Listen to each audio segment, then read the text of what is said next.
Every name has a story, and behind every story is a human life. This video is about one name that deserves to be remembered. Tina Dinjavan was born on the 30th of November, 1972, in County Cork, Ireland. She grew up in a place called Fermoy, in a neighborhood known as St. Bernard's Place. As a young woman in the 1980s, she made a decision that would change the course of her entire life. She moved to England to live with her grandmother in a small town called Colville, just outside Leicester. It was there, in that ordinary English town, that she met a man named Richard Satchwell. He was 6 years older than her, born in June of 1966. They fell in love, or at least what they thought was love, and in 1990, when Tina was just 17 years old, they got married in Oldham. She became Tina Satchwell, leaving behind her maiden name of Dinjavan. Eventually, the couple decided to return to Ireland, settling back in Fermoy where Tina had grown up, but their life together was far from the fairy tale that young Tina might have imagined on her wedding day. Richard Satchwell had a troubled relationship with the law. In November of 2001, he was sentenced to 7 days in prison for theft and 3 more days for fraudulently using a motor tax disc. He was also banned from driving for a year because he had been driving without insurance. Just over a year later, in December of 2002, he found himself back in prison, this time for a month, after being convicted of social welfare fraud. These weren't violent crimes, but they painted a picture of a man who was willing to bend and break the rules when it suited him. By 2016, Tina and Richard had been married for 26 years. They moved to a new town, a seaside place called Youghal, and settled into a terraced house on Grattan Street. They lived there with their 2 dogs, and to the outside world, they might have seemed like just another ordinary couple trying to make their way through life. On Sunday, the 19th of March, 2017, Tina Satchwell was seen in public for what would be the last time. She and Richard were at a car boot sale in a town called Youghal. It was an unremarkable day, the kind of Sunday that thousands of couples spend together, browsing through second-hand items and enjoying the fresh air. Nobody who saw them that day could have known that within hours, Tina would be dead. 4 days later, on the 24th of March, Richard walked into the Fermoy Garda station around 7 in the evening. He told the officers that his wife was missing. He claimed that the last time he had spoken to her was on the morning of Monday, the 20th of March. According to Richard, Tina had asked him to drive to a supermarket called Aldi in Dungarvan to buy fish. Dungarvan was 30 kilometers away, quite a distance to travel just for fish. Richard said he left around 10:30 in the morning and returned around noon. When he got home, he claimed Tina was gone. Richard's story was that Tina had been depressed. He said she was troubled by family disputes and had decided to leave to, as he put it, get her head straight. He suggested that she might have gone to live with family in the United Kingdom with the help of some third party. He claimed that she had taken 26,000 euros in cash with her, money that he said came from the sale of their previous house in Fermoy. This cash, he insisted, had been kept in their home and was now missing, along with 2 suitcases. But Tina's family, the Dinjavans, rejected this idea completely. They didn't believe for a second that Tina would just disappear without telling anyone. And the police quickly discovered facts that made Richard's story seem even more unlikely. Tina didn't have a passport, her identification documents were still in the house, her mobile phone hadn't been used since the day she disappeared, her bank account hadn't been accessed, and perhaps most tellingly, there was no record of her passing through any Irish or UK port or airport. If Tina had left, she had done so without leaving a single trace, which seemed impossible. The Gardaí, that's what the Irish police are called, began their investigation. In June of 2017, they conducted a technical examination of the house on Grattan Street, but they didn't find anything of evidential value. In August, they searched Youghal Harbour at low tide with the help of the Irish Coast Guard. Still nothing. In March of 2018, they received a tip from a member of the public who claimed to have seen a blonde woman matching Tina's description enter a wooded area called Mitchell's Wood near Castle Martyr on the night she disappeared. This witness said the woman had entered the woods with another person, but only that other person had come out alone. The Gardaí established a no-fly zone over the area and conducted an extensive search using detection dogs. They searched for days, combing through 40 acres of woodland, but they found nothing. They also searched scrubland and areas off the quays in Youghal. Every search came up empty. Meanwhile, Richard Satchwell was doing something that seemed strange to many people. He was actively seeking media attention. He appeared on television programs, gave radio interviews, and spoke to newspapers. He said he was doing this to generate publicity for Tina's case, to keep her name in the public eye in hopes that someone would come forward with information. In June of 2017, he appeared on a program called Crime Call alongside Tina's aunt, Margaret Maher. He made a public appeal for information. He later claimed that this appeal generated thousands of phone calls to the Gardaí, though he didn't think they got anything concrete about Tina's whereabouts. But as time went on, people began to speculate on social media that Richard himself was involved in Tina's disappearance. In response to this speculation, Richard stated that the Gardaí had recently searched his house without his knowledge, that nothing incriminating had been found, and that he would be willing to take a lie detector test to prove his innocence. He complained that newspapers were quoting his words out of context to create misleading stories, so he started turning down print media interviews in favor of live television and radio, where he said his words couldn't be twisted. In March of 2018, Richard appeared on a television show called The Ray Darcy Show. During this interview, he repeated his claim about the 26,000 euros in cash. When the host asked him why he thought there was speculation that he was involved in Tina's disappearance, Richard said that the husband is always the primary suspect in missing persons cases. He also told a story about a man who had recently come forward, claiming to have spoken to a woman who resembled Tina on a beach in County Dublin a few months earlier. According to Richard, this woman was walking a dog and told the man she was renting accommodation in the area and had just bought a new puppy. It was January, bitterly cold, and the man had approached her because she seemed underdressed for the weather. Richard seemed to be suggesting that this woman was Tina, that she was alive and well and living somewhere in Dublin. The next day, Richard was interviewed on Cork's Red FM by a host named Neil Prendeville. He repeated his belief that Tina was alive and had left to deal with personal problems.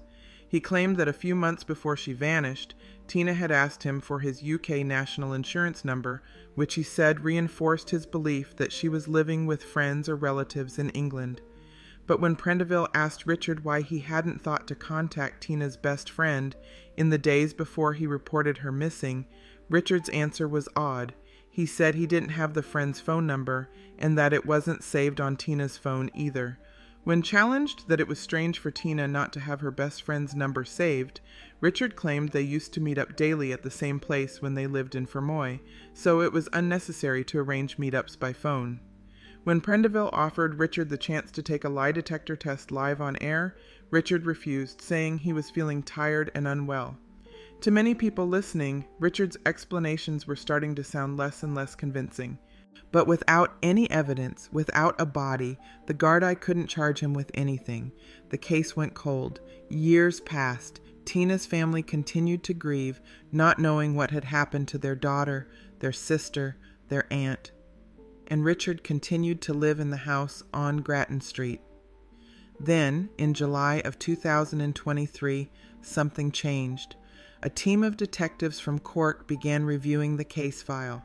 They looked at witness statements that had been provided by a person of interest, and they found major discrepancies between what this person had stated and what the Gardaí had subsequently discovered.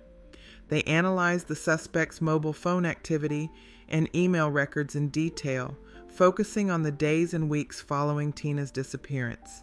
And they discovered something crucial. The suspect had claimed he was not in County Cork on the morning Tina vanished. But mobile device forensics proved this was a lie. His phone had been in Cork. he had been in Cork. While reviewing photographs of the house on Grattan Street, investigators noticed something else. When they compared pictures taken before Tina's disappearance with pictures taken after, they saw that a new brick wall had been built to block off the underside of the stairwell. It was a small detail, but it was significant. Why would someone build a wall there? What were they trying to hide? In early October of 2023, utility workers were trying to clear a blocked drain in the terraced house next door to the Satchwell home. According to some reports, they found suspicious material and reported it to the Gardaí. On the 10th of October, 2023, more than 6 years after Tina disappeared, her case was officially upgraded to a murder investigation. That same day, Richard Satchwell was arrested on suspicion of murder and taken to a Garda station in Cork for questioning. A team of Gardaí was brought in to search the house on Grattan Street. The next day, Richard was released without charge. But the Gardaí weren't done. They brought in a cadaver dog, a specially trained animal that can detect the scent of human remains. The dog indicated interest in the area under the stairs. The Gardaí knocked down that new brick wall that had caught their attention in the photographs. And then they started digging. They had to dig through a layer of concrete that was 1 meter thick. And beneath that concrete, wrapped in black plastic sheets, they found the body of a woman. On the 12th of October, 2023, Richard Satchwell was arrested again. The next day, the 13th of October, dental records confirmed what the Gardaí already suspected. The remains were those of Tina Satchwell. She had been there all along, buried under the stairs of her own home, while her husband gave interviews claiming she was alive and well somewhere in England or Dublin. When Richard was formally charged with murder later that day, he made a statement. He said, "Guilty or not guilty, guilty." It was an odd thing to say, almost as if he couldn't quite bring himself to fully admit what he had done, even when caught. Richard appeared in court and was remanded in custody to await trial. He was denied bail because the judge considered him a flight risk. Over the following months, the legal process moved forward. Richard was served with the Book of Evidence, which is the collection of all the evidence the prosecution planned to use against him. His trial was scheduled for late April of 2025. When the trial finally began, Richard Satchwell pleaded not guilty to murder. A jury of 7 women and 5 men was sworn in. The judge warned them to deal with all the evidence objectively, despite the extensive media coverage the case had received. The prosecution, led by a lawyer named Geraldine Small, laid out their case. They told the jury about Richard's original story, about how he had claimed Tina left because of relationship problems, and that he wasn't overly concerned about her welfare. They described how he had made detailed statements about returning from Dungarvan to find Tina gone, along with 2 suitcases and 26,000 euros in cash. But then they showed the jury the evidence that proved Richard had been lying. CCTV footage showed him collecting his social welfare payments from Youghal post office shortly after 11:10 in the morning on the day Tina disappeared. Mobile phone location data proved he had returned home straight afterwards and stayed there until 12:50 in the afternoon. He hadn't driven to Dungarvan at all. And a forensic accountant analyzed the couple's finances and determined that they simply didn't have the capacity to save 26,000 euros. The money Richard claimed Tina had taken never existed. The prosecution described how Gardaí had conducted an invasive search of the house in October of 2023 and found Tina's decomposed body in that shallow grave under the stairs, covered by a meter of concrete. During police interviews after his arrest, Richard finally told a different story. He claimed that on the morning of the 20th of March, 2017, Tina had suddenly attacked him with a chisel. He said that while trying to defend himself from her attempted stabbing, he had accidentally strangled her with the belt of her dressing gown, which had somehow gotten wrapped around her neck. According to Richard, he then put her body in a chest freezer in their garden shed before burying her a few days later, wrapped in black plastic sheeting under the stairs. Electronic evidence showed that Richard had tried to give away that same freezer for free on an online marketplace later that month. He was also observed selling Tina's clothes and shoes at a car boot sale shortly after her disappearance. He was literally selling his dead wife's belongings while pretending to search for her. During the trial, Gardaí testified about the investigation. They described taking statements from Richard in which he claimed Tina had an undiagnosed psychiatric condition and would physically assault him several times a year during emotional outbursts. They talked about the search of the house in June of 2017, when they had photographed the interior, including that storage space under the stairs. One Garda described how the stairs appeared to be made of new, untreated, unpainted wood, and how there was a new red brick wall visible underneath them. The jury was shown excerpts from Richard's television and radio interviews, where he repeatedly claimed Tina had gone away to take a break and denied that he had murdered her. They heard about the emails Richard had sent to something called the International Monkey Rescue Organization, trying to buy marmoset monkeys. He had sent significant amounts of money over several years, but the monkeys never arrived. It appeared he had been the victim of a scam, which might explain why the couple's bank account was constantly overdrawn. A forensic accountant testified that thousands of dollars had been moved through a Western Union account. Detective Garda David Kelleher described arresting Richard on the 10th of October, 2023, and questioning him at Cove Garda Station. The Gardaí showed Richard pictures of the storage area under the stairs and told him they intended to dig up parts of the property. He was released the next day, but then rearrested after Tina's body was found. The jury watched video recordings of Richard's interrogation, where he told his story about Tina attacking him with a chisel and him accidentally strangling her. When Gardaí challenged him, pointing out that he could recall events before and after Tina's death in great detail, but was vague about exactly how she died, Richard denied that her killing was premeditated. Forensic archaeologist Dr. Neve McCullough testified about leading the search team. She described how a detection dog had indicated interest in the bottom step of the stairs, and how Garda Brian Barry had noticed the poor quality of the brick wall and decided to investigate further. After lifting up the linoleum floor covering, they saw that new concrete had been poured in a specific area. They broke it up with a jackhammer and dug down about 64 centimeters before finding the black plastic bundle containing Tina's body. Dr. Lorraine Buckley, who was present at both the house and the postmortem examination, described how Tina's body was found face down with her arms crossed in front of her and her legs folded back over her thighs. She was clothed in tartan-style pajamas and a dressing gown. In the pocket of the dressing gown was a wallet containing Tina's public service card. The state pathologist, Dr. Margot Bolster, testified that 15 shards of glass were recovered from Tina's remains, including 4 pieces from her scalp.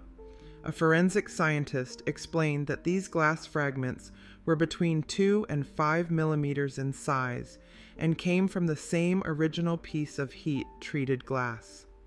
No fractures were detected in any of Tina's bones during the post-mortem, which made it impossible to determine an exact cause of death due to the advanced state of decomposition. The defense called only one witness, Tina's half-sister, Lorraine Howard. She testified that Richard had shown controlling behavior towards Tina and that she had once overheard Tina telling their grandmother that she had slapped Richard in the face. When offered the chance to take the stand in his own defense, Richard exercised his right to silence and declined to give evidence or be cross-examined. In closing arguments, the prosecution denounced Richard's account as implausible and self-serving. They pointed out the many lies he had told before Tina's body was discovered. They highlighted an email he had sent to a charity on the day of Tina's death, hinting that she might walk out on him. The prosecution argued this was a calculated attempt to create a digital footprint he could rely on if her body was ever found. The defense urged the jury to consider finding Richard guilty of manslaughter instead of murder, arguing that the prosecution hadn't proven he intended to kill or cause serious injury. The judge instructed the jury to assess the case carefully and clinically, and that their verdict must be based only on the evidence presented in court. Richard's lawyers tried to have the jury discharged, claiming the judge had been biased towards the prosecution, but this request was rejected. On the 30th of May, 2025, after more than 9 hours of deliberation over 4 days, the jury reached their verdict. They found Richard Satchwell unanimously guilty of murder. He showed no emotion as the verdict was announced. On the 4th of June, 2025, Richard Satchwell was sentenced to the mandatory penalty of life in prison. During the sentencing hearing, victim impact statements were read from Tina's family. Her niece, Sarah Howard, said she could not comprehend how someone who claimed to love Tina could do something so cruel. The family used Tina's maiden name, Dinjavan, throughout the proceedings, reclaiming her identity from the man who had taken her life. Richard has appealed his conviction, but the appeal is not expected to be heard before 2027. In early June of 2025, the Garda commissioner stated that a review of the investigation would be carried out. There were questions about why it had taken so long to find Tina's body when it had been in the house all along, buried under the stairs that Garda had photographed during their search in 2017.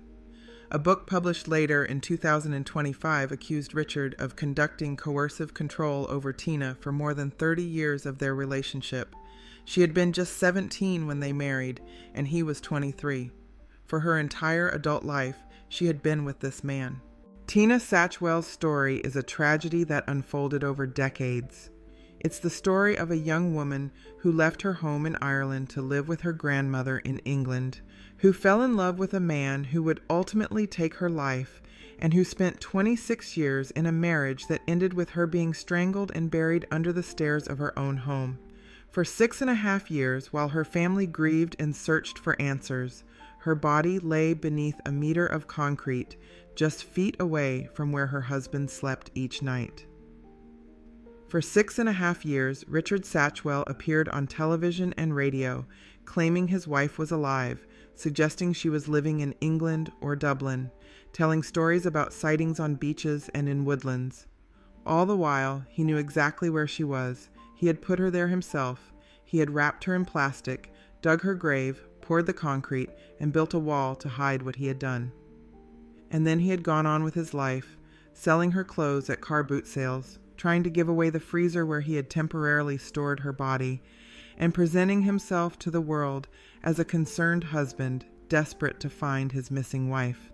The case raises uncomfortable questions about how we investigate missing persons, about how we assess the credibility of those who report their loved ones missing, and about how long someone can maintain a lie when they know the truth is buried just beneath their feet. It's a reminder that sometimes the most dangerous place for a woman is in her own home, with the person who promised to love and protect her. Tina Dinjavan deserved better than the life she had and the death she suffered. She deserved better than to be hidden away under the stairs like a shameful secret. She deserved better than to have her husband profit from her disappearance, gaining sympathy and attention while she lay decomposing in a shallow grave. Her family deserved better than 6.5 years of not knowing, of hoping against hope that she might still be alive somewhere, of having to watch Richard Satchwell on television claiming to miss her and want her back. The jury saw through Richard's lies. They recognized that his story about accidentally strangling Tina while defending himself from a chisel attack was implausible. They understood that his elaborate cover-up, his years of deception, his disposal of evidence, and his media campaign were all part of a calculated effort to avoid responsibility for what he had done. Today, Richard Satchwell is in prison, where he will likely spend the rest of his life. Tina Satchwell, or Tina Dinjavan as her family prefers to call her, has finally been laid to rest properly, with dignity, surrounded by people who truly loved her. Her name is no longer associated primarily with her mysterious disappearance, but with the truth of what happened to her and with justice finally being served. Every name has a story, and Tina's story is one of a life cut short by violence, hidden by lies, and ultimately revealed by persistence and forensic science. It's a story that reminds us to listen when families say something is wrong, to look closer when explanations don't add up, and to never stop searching for the truth, no matter how deeply it's buried. Tina Dingavan was born on the 30th of November, 1972, and she died around the 20th of March, 2017, at the age of 44. She was a daughter, a sister, an aunt, and a friend. She was a real person with a real life, and she deserves so much more than what she got. That's all for today. Don't forget to subscribe and be kind to each other.